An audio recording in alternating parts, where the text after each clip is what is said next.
हमारे मैया ने जैसा बुढ़ा थी वैसा सुन के ज्यादा सुन हाँ तो रुको रुको चिल्लाई तब वो कहीं देख के चिल्लाती दूर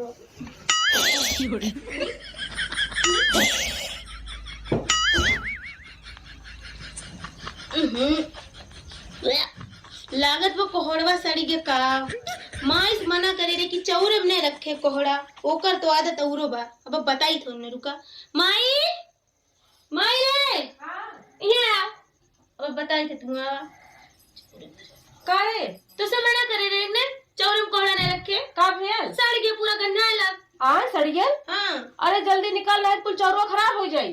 रुक माई निकाला थी हाँ निकाल। अरे माई बहुत गढ़ू बा कोहड़वा भाई इतना गड़ुआ 5 किलो तो बाटे आ तदी तो तब उठा अच्छा रुक निकाल थे। अरे ये तो बहुत गढ़ू बाटे हाँ माई काहे निकलत ना हो पता नहीं अरे अब्बा आपका गड़िया फाड़ देबू तबे मनबू हो। अरे माई क्या बोलत है अरे पता नहीं कब आ जाओ अब ला मैं बत्तियां ला तो देखते नहीं तो तू लेके आओ।